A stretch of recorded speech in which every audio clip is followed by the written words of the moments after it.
Hello नमस्कार साथियों, welcome to royal study. दोस्तों, यूपी पुलिस कांस्टेबल 2024 के एग्जाम जैसा कि आप सभी को पता ही है 18 फरवरी 2024 को कंडक्ट होने वाली है। सो इसी के लिए हम आपके लिए नया मॉडल पेपर या नया पेपर जो लेकर है आ चुके हैं। ये जो पेपर है 300 पूर्णांक आपका, जैसा कि पता ही है आपको 300 नंबर का आपका एग्जाम पेपर होगा। आपका 18 फरवरी को एग्जाम है, तो आप इस वीडियो को पूरा लास्ट तक देखें, काफी ज्यादा हेल्प आपको मिलेगी। दिशा निर्देश भी यहाँ पर आपको कुछ दिए गए, जैसे कि सभी प्रश्न हल करना अनिवार्य है। सभी प्रश्नों को ध्यानपूर्वक पढ़ें और हल करें।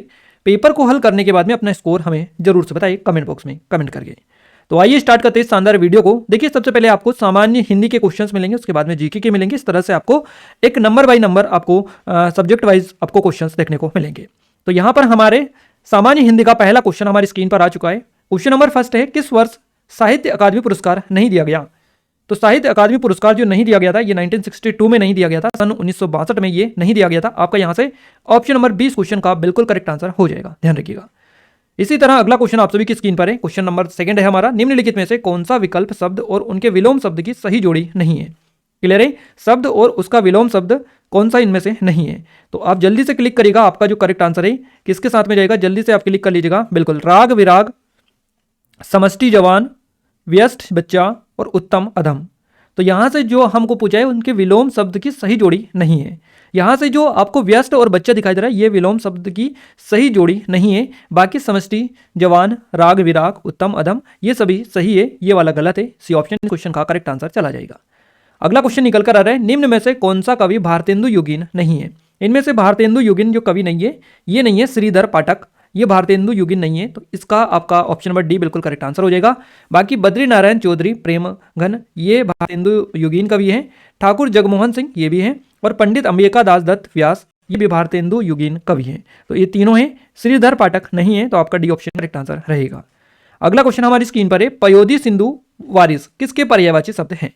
तो पयोधी, सिंधु और वारिस, इन तीनों में से अगर आप एक का भी पता है तो आप आसानी से क्लिक कर लेंगे।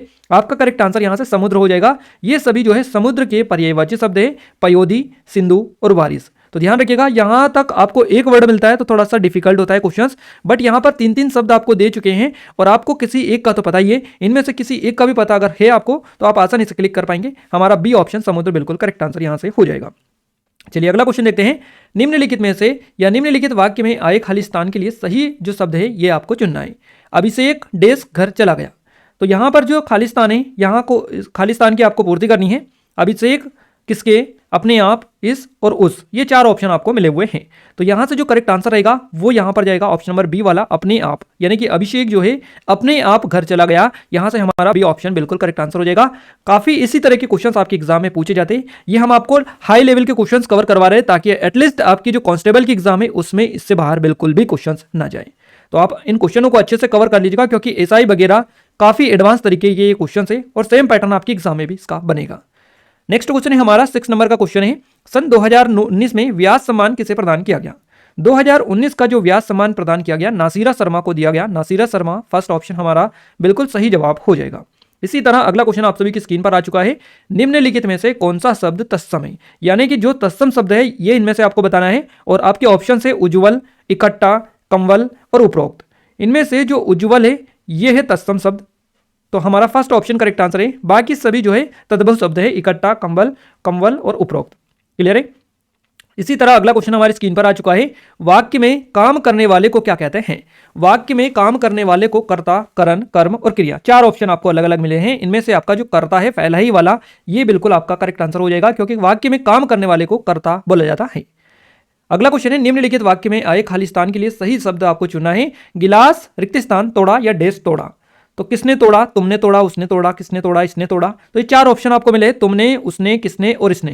क्लियर है? तो यहां से आपका जो सही फॉर्मेट इसका रहेगा क्वेश्चन का, देखिए क्वेश्चन फॉर्मेट आपके आगे लगा हुआ है, यानी कि क्वेश्चन मार्क लगा हुआ है।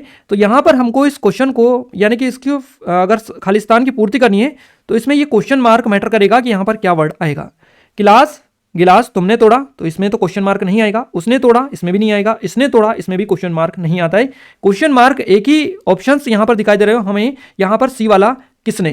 क्लियर है? ये जो किसने वर्ड अगर यहां पे लग जाता है तो ये क्वेश्चन मार्क आ जाता है आगे, और क्वेश्चन मार्क ऑलरेडी हमें दे चुका है यहां पर, तो क्या आएगा यहां पर? किसने ही आएगा, क्योंकि गिलास किसने तोड़ा है, तभी यहां पर क्वेश्चन मार्क दिया है। यही होगा बिल्कुल आपका करेक्ट आंसर हो जाएगा ऑप्शन नंबर सी। जिन लोगों ने ऑप्शन नंबर सी क्लिक किया था आप सभी का बिल्कुल करेक्ट आंसर है ऑप्शन नंबर सी, किसने। इसी तरह अगला क्वेश्चन हमारी स्क्रीन पर है, पुरुषोत्तम अग्रवाल को उनकी किस रचना के लिए देवी शंकर अवस्थी स्मृति सम्मान प्रदान किया गया। पुरुषोत्तम अग्रवाल की यहाँ पर बात की जा रही है। इनको जो देवी शंकर स्मृति अवस्थी स्मृति जो सम्मान प्रदान किया गया है, इनकी एक रचना है और इस रचना का नाम है तीसरा रुख। इनकी रचना है तीसरा रुख पुरुषोत्तम अग्रवाल की। इसके लिए देवी शंकर अवस्थी स्मृति सम्मान से इनको सम्मानित किया गया है। हमारा यहाँ से ऑप्शन नंबर बी बिल्कुल करेक्ट आंसर रहेगा। अगला क्वेश्चन है गाइस हमारी स्क्रीन पर, लोकोक्ति और उनके सही अर्थ वाले जोड़ों के विकल्प की पहचान आपको करना है। अब यहाँ पर इस साइड आपको लोकोक्ति दे रखी है और इधर इनका अर्थ दे रखा है, यानी कि सही अर्थ आपको यहाँ पर उनको मिलान करना है। यानी कि कुल मिलाकर अगर हम कहें इजी लैंग्वेज में तो सही जोड़ी आपको यहाँ पर मिलानी है, मिलान करना है और कुछ ज़्यादा नहीं है। तो पहली जो लोकोक्ति है यह है, चित्त भी मेरी पट। अब इसका अगर आपको बताए तो आप मिला लीजिएगा, अदरवाइज तीन और आपको मिले हैं जिनको आपको पहले पता है कंफर्म, उसका पहले मिला लीजिएगा, बाद में ऐसे मिलाते चले जाएं। चोर की दाढ़ी में तिनका, क्लियर है, चोर की दाढ़ी में तिनका। अब इसका तो आई थिंक आप सभी लोगों को पता होगा, दोनों ओर से लाभ भी मेरी चाहना, अपराधी भयभीत रहता, अयोग्यता का दोष दूसरों को देना, भला करके भूल जाना। चोर की दाढ़ी में तिनका, दोनों। तो यहाँ पर देखिए इस तरह से आपको मिलान करना है। यहाँ पर जो सेकंड वाला आएगा इसका बी आपका आई जगह है, बी अपराधी भयभीत रहता है, यानी कि चोर की दाढ़ी में तिनका अपराधी भयभीत रहता है। तो इस तरह से यहाँ पर आपको मिलान करना है, क्लियर है। तो यहाँ से वाला सेकंड में ये सेकंड आ जाएगा, हम लिख लेते हैं नंबर, फिर आगे आपको ऑप्शंस भी क्लिक करना है, तो वो मैं आपको तरीका समझा देता हूँ कैसे आपको करना है। नाच न जाने आंगन टेढ़ा, क्लियर है, नाच न जाने आंगन टेढ़ा। अगर इसका आपको पता है, आई थिंक सभी लोगों को पता होगा, तो अयोग्यता का दोष दूसरों को देना, ये होता है नाच न जाने आंगन टेढ़े का अर्थ। यानी कि आपका थर्ड वाले में सी आ जाएगा, ये इसमें सी में थर्ड आ जाएगा आपका। इसी तरह नेकी कर दरिया में डाल, भला करके भूल जाना, बिल्कुल आपका एग्जैक्ट यही रहेगा, फोर्थ इसमें आ जाएगा डी वाले में। चित्त भी मेरी पट, अब ये एक ही बचा है तो ये फर्स्ट वाला ही आपका आ जाएगा, दोनों ओर से लाभ भी मेरी चाहना। इस तरह से आपका जो है ये आपको सही जोड़ी का मिलान करना है। अगर आगे भी आपको क्वेश्चन मिलेंगे तो आपको इसी फॉर्मेट में करना है, जो पहले आपको पता है उसको आपको पहले करना है। तो इस तरह से अगर आप करेंगे तो आपके सामने जो ऑप्शंस है वो डिलीट होते चलेंगे जाएंगे, यानी कि ऑप्शंस जो कम हो जाएंगे और आप फिर आसानी से पता कर पाएंगे कि कौन सा आपका सही रहेगा। तो यहाँ से हमारा जो करेक्ट आंसर हो जाएगा ये कौन सा होगा, देखिए 1 2 3 और 4, 1 2 3 4, यहाँ पर ए बी सी डी, यानी कि आपका डी ऑप्शन जो है बिल्कुल करेक्ट आंसर है। ऑप्शन नंबर डी वाला आपका करेक्ट आंसर हो जाएगा। चलिए अगला क्वेश्चन देखते हैं। क्वेश्चन नंबर नेक्स्ट है हमारा 12 नंबर का क्वेश्चन। निंदा का विलोम आपको बताना है। निंदा का विलोम शब्द क्या होता है? बिल्कुल, निंदा का जो विलोम शब्द होता है ये होता है स्तुति। स्तुति option number first correct answer रहेगा। और अगर आपसे क्वेश्चन का पैटर्न चेंज करके पूछे जाए कि स्तुति का विलोम क्या होता है, तो आपको जस्ट निंदा बता देना है। इसमें कुछ और दिमाग लगाने की जरूरत ही नहीं है, क्योंकि दोनों में से किसी का भी पूछे जाए एक दूसरे में ऑप्शंस में आपको देखने को मिलेंगे। अगला क्वेश्चन है, भारतीय संविधान में 22 भाषाओं को आधिकारिक भाषा का दर्जा दिया गया है, जिनमें यह भाषा शामिल नहीं है, मैथिली, मणिपुरी, बोडो और भोजपुरी। तो इनमें 22 भाषाओं में जो शामिल नहीं है उसको बताना है, तो वो भोजपुरी है।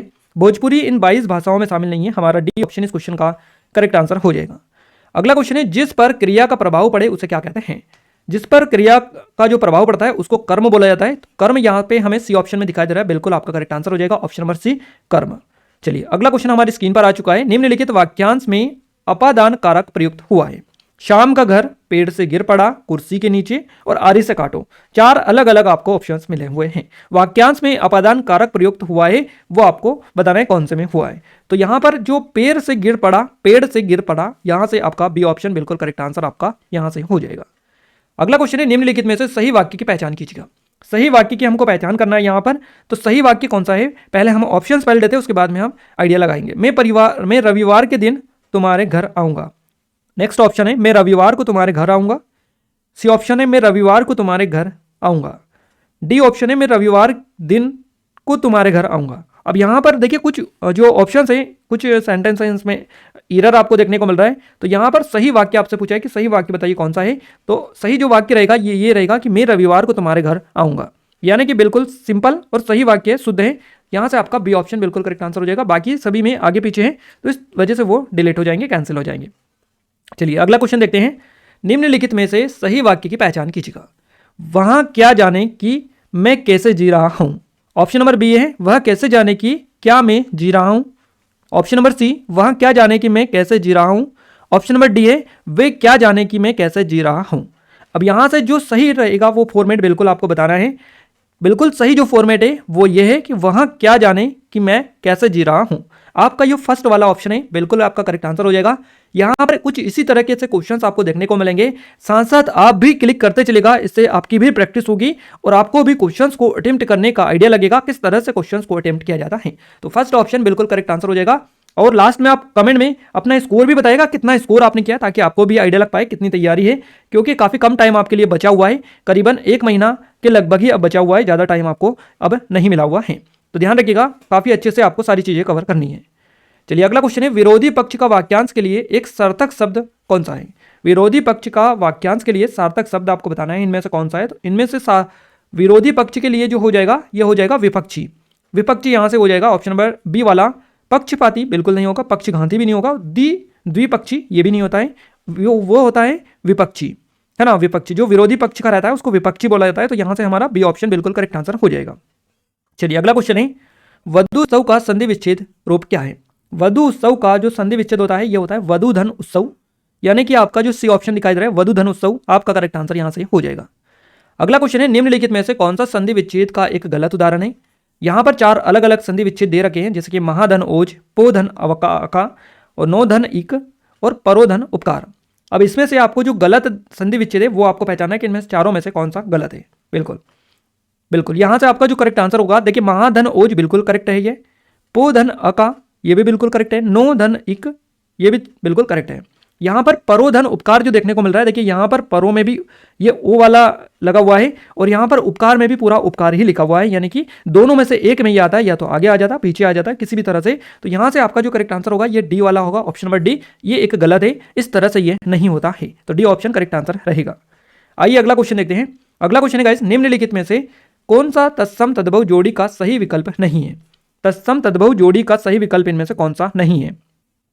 बिल्कुल, और ये जो नहीं वर्ड दिया जाता है आपको कुल मिलाकर कंफ्यूज करने के लिए दिया जाता है। कुछ लोग इसको पढ़ना ही भूल जाते हैं, नहीं को, है ना, वो डायरेक्टली इस तरह से पढ़ते हैं कि तत्सम तद्भव जोड़ी का सही विकल्प है, इस तरह से। तो इसलिए ये दिया जाता है ताकि आपको ध्यान रहे, और इसीलिए हम डायरेक्टली इसी पर फोकस करवाते हैं, नहीं वाले वर्ड पर, ताकि आप जिन भी क्वेश्चंस को पढ़ें इसका विशेष रूप से आप ध्यान रखें।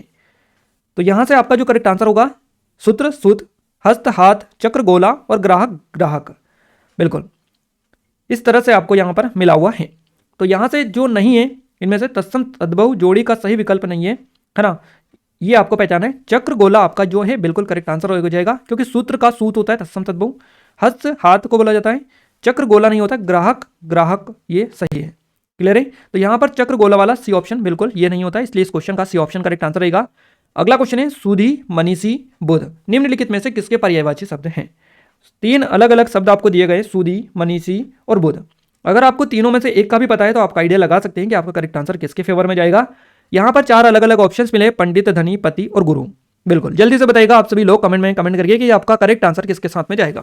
बिल्कुल आपका जो करेक्ट आंसर जाएगा ये पंडित के साथ में जाएगा। जिन लोगों ने पंडित क्लिक किया बिल्कुल आप सभी का बिल्कुल करेक्ट आंसर रहेगा ऑप्शन नंबर फर्स्ट पंडित, यानी कि सुधी मनीषी बुध जो है ये पंडित के पर्यायवाची शब्द है। ध्यान रखिएगा, आगे से अगर आपसे पूछे जाए तो आप बिल्कुल सीधे सीधे बता दीजिएगा। अगला क्वेश्चन है, बाग बाग होना मुहावरे का सही अर्थ क्या होगा? बाग बाग होना मुहावरे का सही अर्थ होता है खुश होना। खुश होना यानी कि ऑप्शन नंबर सी में आपको दिखाई दे रहा है, बिल्कुल आपका करेक्ट आंसर हो जाएगा।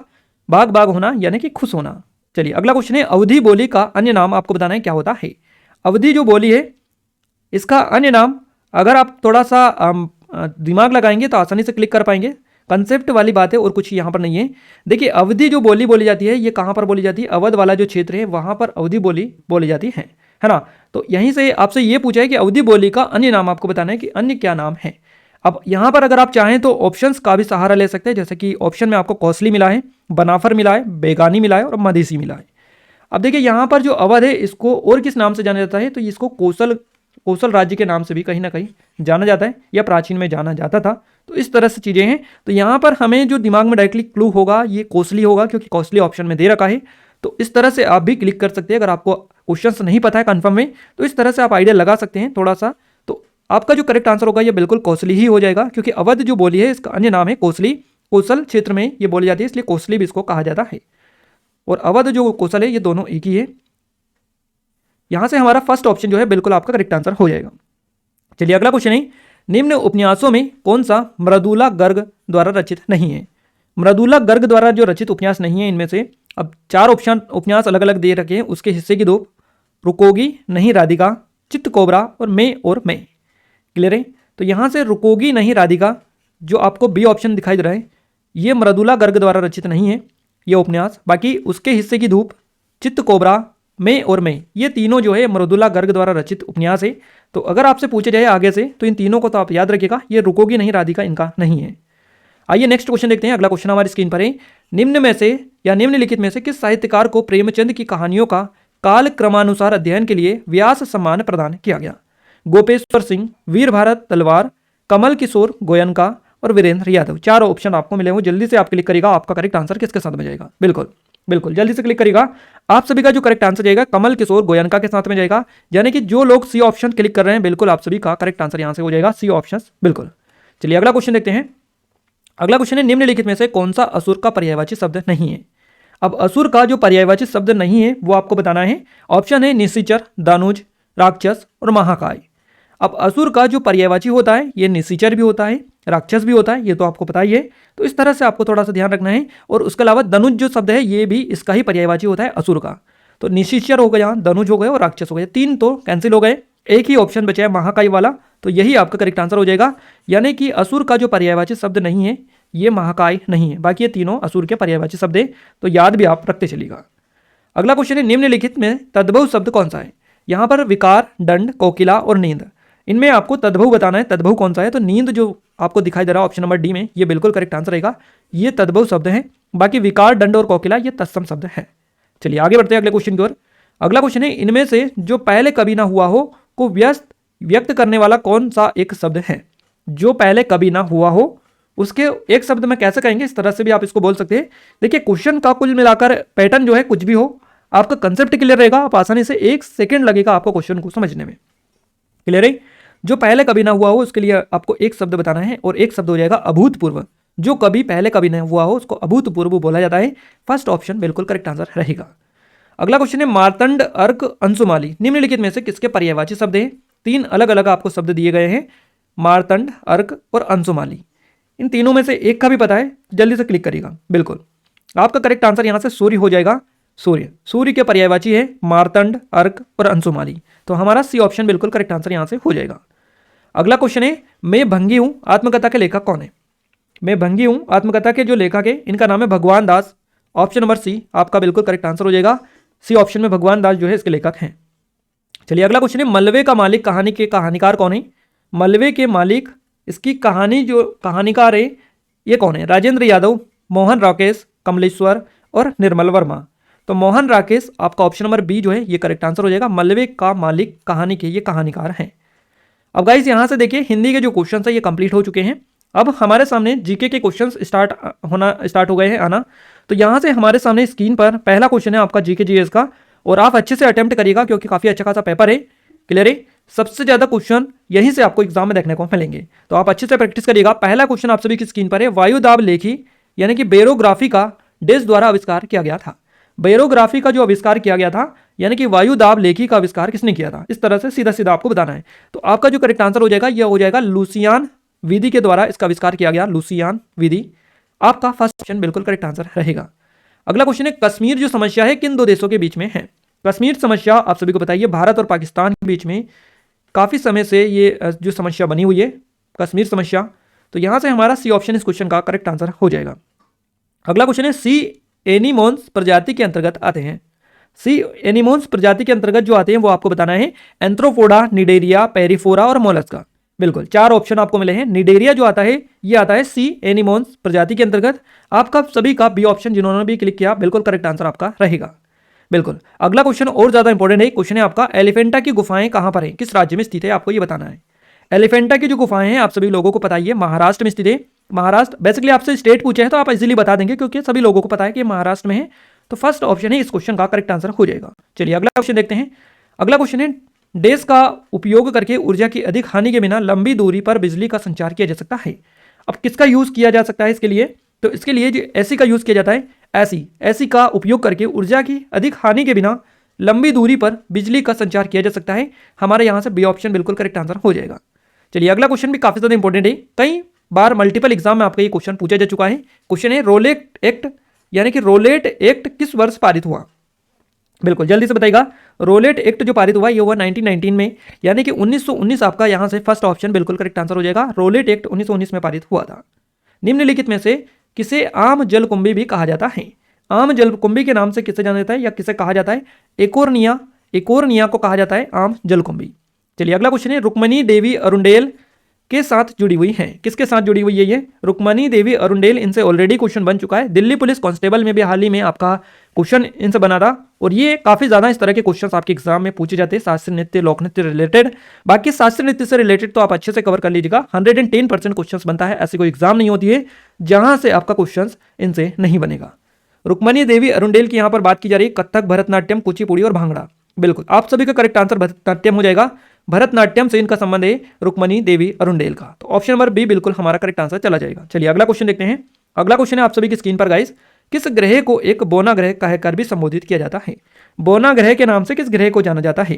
प्लूटो जो ग्रह है इसको जाना जाता है बोना ग्रह के नाम से, या इसको संबोधित किया गया है बोना ग्रह कहकर। आपका फर्स्ट ऑप्शन ही करेक्ट आंसर रहेगा। अगला क्वेश्चन है, वर्ष 1828 में स्थापित ब्रह्म समाज के संस्थापक कौन है? ब्रह्म समाज के जो संस्थापक है इनका नाम है राजा राम मोहन राय। डी ऑप्शन में आपको दिखाई दे रहा है, बिल्कुल आपका करेक्ट आंसर हो जाएगा। और ब्रह्म समाज की स्थापना कब हुई थी? 1828 में। जैसा कि क्वेश्चन में हमें दिया गया है कि वर्ष 1828 में स्थापित ब्रह्म समाज के संस्थापक कौन है, तो राजा राम मोहन राय आपका करेक्ट आंसर हो जाएगा। चलिए अगला क्वेश्चन है, शाहजहां ने ताजमहल का निर्माण किसकी याद में करवाया था? इस तरह से क्वेश्चन आपका बना है। बिल्कुल, शाहजहां ने ताजमहल का जो निर्माण करवाया था किसकी याद में करवाया था? रुकैया, सुल्तान बेगम, जोधाबाई, मुमताज महल और नूरजहां। बिल्कुल, आपका करेक्ट आंसर हो जाएगा Mumtaz Mahal. Mumtaz Mahal C option correct answer रहेगा। चलिए अगला क्वेश्चन है, प्रथम फिल्म फेयर अवार्ड में किस अभिनेता ने सर्वश्रेष्ठ अभिनेता का जो अवार्ड है ये जीता था? और यहां पर प्रथम फिल्म फेयर अवार्ड्स की बात की जा रही है। सबसे पहला जो पुरस्कार जीता था प्रथम फिल्म फेयर अवार्ड में, ये जीता था दिलीप कुमार ने। दिलीप कुमार से ऑप्शन करेक्ट आंसर रहेगा। चलिए अगला क्वेश्चन है, इनमें से कौन राष्ट्रीय सुरक्षा समिति के सामरिक नीति दल के सदस्य हैं? विदेश सचिव, गृह सचिव, केंद्रीय प्रत्यक्ष कर बोर्ड के अध्यक्ष। तीन ऑप्शंस आपको अलग अलग मिले हुए हैं, और ये तीनों आपको अब यहाँ पर जो ऑप्शन है वो आपका रहेगा 1 और 2 दोनों, 1, 2 और 3, 2 और 3 केवल 2। आपको इस तरह से आपको बताना है, इस फॉर्मेट में क्वेश्चन आपका दिया गया है कि इसमें से आपका कौन कौन शामिल होते हैं, इस तरह से आपको बताना है। बिल्कुल, तो यहाँ से केवल जो गृह सचिव है, बिल्कुल ऑप्शन नंबर डी आपका करेक्ट आंसर रहेगा। गृह सचिव जो है ये इसमें शामिल होते हैं। अगला क्वेश्चन है गाइस हमारा, कोई भी व्यक्ति भारतीय प्रधानमंत्री के रूप में अधिकतम कितनी बार सेवा कर सकता है, यानी कि सेवारत हो सकता है? कोई भी जो व्यक्ति है भारतीय प्रधानमंत्री के रूप में अधिकतम कितनी बार सेवारत हो सकता है, यानी कि कितनी बार भारत के प्रधानमंत्री कोई व्यक्ति बन सकता है अधिकतम, है ना। ऐसी कुछ लिमिटेशन कई सारी कंट्रीज में हमको देखने को मिलती है, बट भारत की अगर अपन बात करें तो भारत में ऐसी कोई यानी कि कंडीशन नहीं है या ऐसी कोई सीमा नहीं है ना। तो यहाँ से हमारा जो डी ऑप्शन है, कोई सीमा नहीं है, कितनी भी बार वो भारत का प्रधानमंत्री बन सकता है, ऐसी कोई यहाँ पर एज लिमिट इन्होंने डिसाइड नहीं की है या कोई ऐसी कंडीशन इन्होंने नहीं रखी है। तो इस क्वेश्चन का डी ऑप्शन करेक्ट आंसर रहेगा, कोई सीमा नहीं है, कितनी भी बार अधिकतम बन सकते हैं। चलिए आगे बढ़ते हैं अगले क्वेश्चन की ओर। अगला क्वेश्चन है, दीपिका कुमारी किससे संबंधित है? दीपिका कुमारी का संबंध है तीरंदाजी से। तीरंदाजी आपका फर्स्ट ऑप्शन करेक्ट आंसर हो जाएगा। अगला क्वेश्चन है, अर्थशास्त्र किसने लिखा था? तो अर्थशास्त्र जो लिखा था ये लिखा था चाणक्य ने या कौटिल्य ने, जो भी ऑप्शन में मिले आपको लगा देना है, फर्स्ट ऑप्शन करेक्ट आंसर रहेगा। क्लोरोफिल में क्या होता है या क्या पाया जाता है? तो क्लोरोफिल में जो होता है ये होता है magnesium. Magnesium option number D बिल्कुल करेक्ट आंसर रहेगा। अगला क्वेश्चन है, निम्नलिखित में से किसे मार्स गैस के रूप में जाना जाता है? मार्स गैस के रूप में प्रोपेन जो गैस है इसको कहा जाता है या इसको बोला जाता है या इसको जाना जाता है, जो भी आपका है, बट आपको ये याद रखना है मार्स गैस आप पूछे जाए तो आपको प्रोपेन ही क्लिक करना है, सी ऑप्शन करेक्ट आंसर हो जाएगा। अगला क्वेश्चन है, बीसी रॉय पुरस्कार किस क्षेत्र में दिया जाता है? तो बीसी रॉय जो पुरस्कार दिया जाता है ये दिया जाता है चिकित्सा के क्षेत्र में, मेडिसिन के क्षेत्र में ये दिया जाता है। ऑप्शन नंबर सी इस क्वेश्चन का करेक्ट आंसर हो जाएगा। चलिए अगला क्वेश्चन है, दामोदर वैली कॉर्पोरेशन क्या है? दामोदर वैली जो कॉर्पोरेशन है ये एक सांविधिक निकाय है, ये एक सांविधिक निकाय है Damodar valley corporation. First option बिल्कुल करेक्ट आंसर हो जाएगा। बिल्कुल, आइए अगला क्वेश्चन देखते हैं। अगला क्वेश्चन है, मेरियाना गर्त पृथ्वी के पानी में सर्वाधिक गहरा गर्त है, वह निम्नलिखित में से किस महासागर में स्थित है? मेरियाना जो गर्त स्थित है ये किस महासागर में है? अगर डायरेक्टली पता है तो अब वो आप बता दीजिएगा, प्रशांत महासागर बिल्कुल आपका करेक्ट आंसर हो जाएगा, ऑप्शन नंबर डी। और ये जो मेरियाना गर्त है ये पृथ्वी के पानी में यानी कि समुद्र में सर्वाधिक गहरा गर्त है, तो ये ध्यान रखिएगा, सर्वाधिक गहरा सबसे गहरा जो गर्त है पृथ्वी पर ये है मेरियाना गर्त। तो इस तरह से भी अगर आपको पूछे जाए तो आप याद रखिएगा। चलिए आगे बढ़ते हैं अगले क्वेश्चन की ओर। अगला क्वेश्चन है, मसाई निम्न में से किस देश की जनजाति है? ये जो मसाई है ये किस देश की जनजाति है? अफ्रीका की जनजाति है। अफ्रीका आपका फर्स्ट ऑप्शन करेक्ट आंसर रहेगा। नेक्स्ट क्वेश्चन है, निम्नलिखित में से कौन से अंग में पेसमेकर संबंधित है? यानी कि कौन से अंग से संबंधित है पेसमेकर? इसका संबंध होता है हृदय से, हार्ट से। पेसमेकर नाम आपने आई थिंक सुना होगा। नेक्स्ट क्वेश्चन है हमारा, हीमोग्लोबिन, जो हीमोग्लोबिन होता है ये देश का मुख्य घटक है, किसका मुख्य घटक है? आपको जो अलग अलग ऑप्शंस मिले हैं यहाँ पर, रेड ब्लड सेल्स है ना, और व्हाइट ब्लड सेल्स, प्लाज्मा, सभी विकल्प सही है। श्वेत रक्त कोशिका, लाल रक्त कोशिका, प्लाज्मा और सभी विकल्प सही है। इनमें से जो करेक्ट आंसर हो जाएगा ये हो जाएगा आरबीसी यानी रेड ब्लड सेल्स, आपका लाल रक्त कोशिका करेक्ट आंसर रहेगा, बी ऑप्शन वाला। हीमोग्लोबिन लाल रक्त कोशिका का मुख्य घटक होता है या है। चलिए आगे बढ़ते हैं, निम्नलिखित में से किसकी कमी के कारण एनीमिया होता है? एनीमिया जो होता है ये होता है आयरन यानी कि लोहे की कमी के कारण, तो हमारा बी ऑप्शन करेक्ट आंसर हो जाएगा। लोहे यानी आयरन की कमी के कारण ये होता है एनीमिया, बीमारी या रोग। अगला क्वेश्चन है, प्रतिध्वनि सुनने के लिए न्यूनतम दूरी कितनी होनी चाहिए? प्रतिध्वनि सुनने के लिए न्यूनतम जो दूरी होनी चाहिए ये मीटर में आपसे पूछिए, मीटर में हमें बताना है 17 मीटर ये होती है, 17 मीटर। अगला क्वेश्चन स्क्रीन पर आ चुका है, एक श्यामपट्ट रंग में काला क्यों दिखाई देता है? एक जो श्यामपट्ट यानी बोर्ड की यहाँ पर बात की जाए, स्कूल में जो बोर्ड यूज होता है उसको श्यामपट्ट बोला जाता है। श्यामपट्ट रंग में काला क्यों होता है? इस तरह से आपको यहाँ पर ऑप्शंस मिले हैं, वहाँ काला रंग प्रतिबंधित करता है ना, और वहाँ काला रंग अवशोषित करता है, वहाँ सारे रंग प्रतिबंधित करता है, वहाँ सारे रंग अवशोषित करता है। बिल्कुल, तो आपका जो करेक्ट आंसर होगा, देखिए एक जो श्यामपट्ट होता है ये काले रंग का इसलिए दिखाई देता है क्योंकि जितना भी रंग होता है सारे रंग अवशोषित करता है। बिल्कुल, तो यहाँ से हमारा जो ऑप्शन नंबर डी है ये बिल्कुल आपका करेक्ट आंसर हो जाएगा, वहाँ सारे रंग अवशोषित करता है। अगला क्वेश्चन हमारी स्क्रीन पर है, निम्नलिखित में से कौन सा एक संगणक या कंप्यूटर का मुख्य निकाय है? कंप्यूटर का जो मुख्य निकाय होता है सीपीयू, कीबोर्ड, माइक्रोचिप, इसके अलावा मदरबोर्ड। बिल्कुल, जल्दी से बताइएगा, आई थिंक आप सभी लोगों को पता होगा इसका राइट आंसर क्या होगा। कंप्यूटर की यहाँ पर बात की जा रही है, कंप्यूटर का मुख्य निकाय आपको बताना है, तो मुख्य निकाय हो जाएगा motherboard, motherboard option number D. और ब्रेन की अगर आपसे पूछा जाए कि कंप्यूटर का जो ब्रेन होता है वो क्या होता है, तो वो सीपीयू होता है ना। यहाँ पर मुख्य निकाय की बात की जा रही है, तो मदरबोर्ड आपका डी ऑप्शन बिल्कुल करेक्ट आंसर रहेगा। अगला क्वेश्चन है, सूखी बर्फ या ड्राई आइस क्या है? तो ड्राई आइस या सूखी बर्फ जो होती है ये ठोस कार्बन डाइऑक्साइड होती है, फर्स्ट ऑप्शन करेक्ट आंसर हो जाएगा।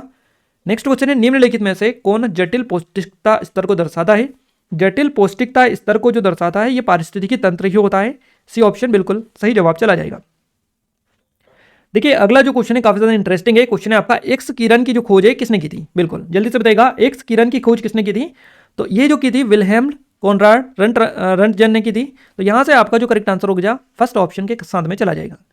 बिल्कुल, अगला क्वेश्चन है, निम्नलिखित में से कौन सा चुंबकीय क्षेत्र का मात्रक नहीं होता है या नहीं है? चुंबकीय क्षेत्र का मात्रक नहीं है, वेबर मीटर यानी कि गेस, वेबर और टेस्ला। बिल्कुल, आपका करेक्ट आंसर हो जाएगा वेबर, ऑप्शन नंबर सी आपका करेक्ट आंसर यहां से चला जाएगा।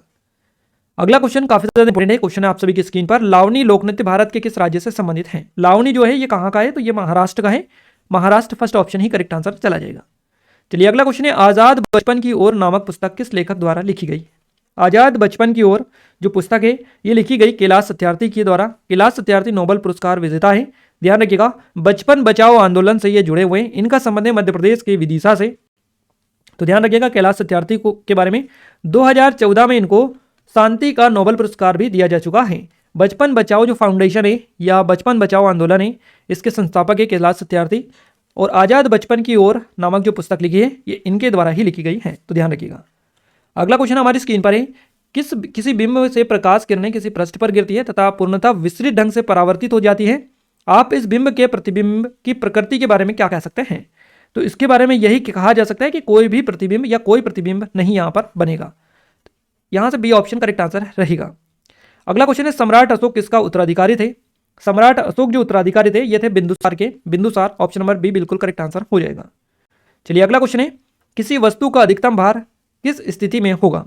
किसी वस्तु का जो अधिकतम भार होता है वो भूमध्य रेखा पर होता है, या पृथ्वी की सतह पर, पृथ्वी के केंद्र पर, या पृथ्वी के ध्रुवों पर। तो हमेशा याद रखिएगा किसी वस्तु का अधिकतम भार जो होता है ये वो पृथ्वी के ध्रुवों पर होता है। पृथ्वी के ध्रुवों पर सबसे अधिक भार उस वस्तु का होता है, पर्टिकुलर वस्तु का या आर्टिकल का। तो ऑप्शन नंबर डी क्वेश्चन का बिल्कुल करेक्ट आंसर हो जाएगा। चलिए आगे बढ़ते हैं, निम्नलिखित में से क्या प्रकाश संश्लेषण में महत्वपूर्ण भूमिका निभाता है? तो प्रकाश संश्लेषण में जो महत्वपूर्ण भूमिका निभाता है क्लोरोप्लास्ट ही होता है, क्लोरोप्लास्ट आपका फर्स्ट ऑप्शन ही करेक्ट आंसर चला जाएगा। अगला क्वेश्चन है, हरित क्रांति का सर्वाधिक प्रभाव किसमें देखा गया? तो जो फसल आपको बताना है, और गेहूं की फसल है, गेहूं की जो फसल है इसमें हरित क्रांति का सर्वाधिक प्रभाव देखने को मिला। फर्स्ट ऑप्शन बिल्कुल सही जवाब रहेगा। चलिए अगला क्वेश्चन है, बैंक दर क्या है? यानी कि आपसे बैंक रेट आपसे पूछा है कि बैंक रेट, और इकोनॉमी में अगर आपसे क्वेश्चंस बनते हैं इकोनॉमिक्स से, बिल्कुल इकोनॉमिक्स से अगर आपके एग्जाम में क्वेश्चंस बनते गाइस, तो ये क्वेश्चंस पहले नंबर पर बनेगा। अगर कोई भी एग्जामिनर या पेपर सेट करने वाला पेपर डालता है तो ये क्वेश्चंस हर एग्जाम में पूछा जाता है। ऐसे कोई एग्जाम नहीं होती जिसमें ये क्वेश्चंस आपसे बैंक रेट, एसएलआर, ये सभी ऐसे क्वेश्चन है जो आपको सबसे पहले देखने को मिलेंगे। बिल्कुल, तो इनको आप अच्छे से याद रखिएगा। बैंक जो दर होती है या बैंक रेट जो होता है, ये होता है वहां दर जिस पर किसी बैंक का केंद्रीय बैंक देश के अन्य बैंकों को ऋण देता है, उसको बैंक रेट बोला जाता है। वहां दर जिस पर किसी देश का केंद्रीय बैंक, यानी कि जैसे कि आरबीआई ये हमारा भारत का, तो आरबीआई जो है देश के अन्य जो बैंक है, बैंकों का बैंक कौन है? आरबीआई। तो आरबीआई जो है अन्य बैंकों को जो ऋण देता है, अन्य बैंकों को ऋण देता है, उसको ही बेसिकली बैंक रेट बोला जाता है। तो ये आप अपने दिमाग में घुसा लीजिएगा। आप जब भी आपसे पूछा जाए बैंक रेट के बारे में तो आप बता दीजिएगा कि आरबीआई जिस बैंक को भी या जिस किसी बैंक को भी लोन देता है या ऋण देता है तो उसको ही जिस रेट पर देता है, यानी कि जिस दर पर वो देता है, जिस दर पर देता है, जिस रेट पर देता है, उसको ही बैंक रेट बोला जाता है। तो ध्यान रखिएगा, यहाँ से हमारा फर्स्ट ऑप्शन बिल्कुल करेक्ट आंसर हो जाएगा। बिल्कुल, तो गाइज यहाँ पर हमने देखिए काफी अच्छे तरीके से आपको क्वेश्चंस कवर करवा दिए। इतने ही क्वेश्चंस हमने लिए थे, और आपको कितना स्कोर यहाँ पर मिला है वो आप हमें कमेंट में कमेंट करके जरूर बताएं, ताकि आपको भी आइडिया लग पाए कि आपका कितना स्कोर रहा, और हमें भी आइडिया लग पाए कि आपका कितना स्कोर जा रहा है, ताकि हम आपको और अच्छे से सारे क्वेश्चंस कवर करवा पाएं जल्दी से जल्दी, क्योंकि आपके एग्जाम में काफी कम टाइम अब बचा हुआ है। ज्यादा से ज्यादा आपको रिविजन प्रैक्टिस की जरूरत है अब, तो जितनी ज्यादा हो सके रिविजन और प्रैक्टिस आप करें। और इस वीडियो की हम पीडीएफ भी आपको देंगे टेलीग्राम पर, टेलीग्राम की लिंक डिस्क्रिप्शन में डली है, तो आप जाकर ज्वाइन कर लीजिएगा टेलीग्राम को, वहां पर आपको पीडीएफ मिल जाएगी, साथ ही एप्लीकेशन को भी डाउनलोड कर लीजिएगा, दोनों की लिंक आपको डिस्क्रिप्शन में मिलेगी। क्लियर है? आप सभी से रिक्वेस्ट है कि अगर आपने वीडियो को लाइक नहीं किया है तो वीडियो को लाइक कर दीजिए, चैनल को सब्सक्राइब अभी तक नहीं किया है तो चैनल को सब्सक्राइब करके बेल आइकन को ऑल पर सेलेक्ट कर लीजिएगा, ताकि जो भी नया वीडियो आए सबसे पहले आप सभी के पास में पहुंच पाए। मिलते हैं हमारे नेक्स्ट स्टडी वीडियो में, तब तक जय हिंद, वंदे मातरम।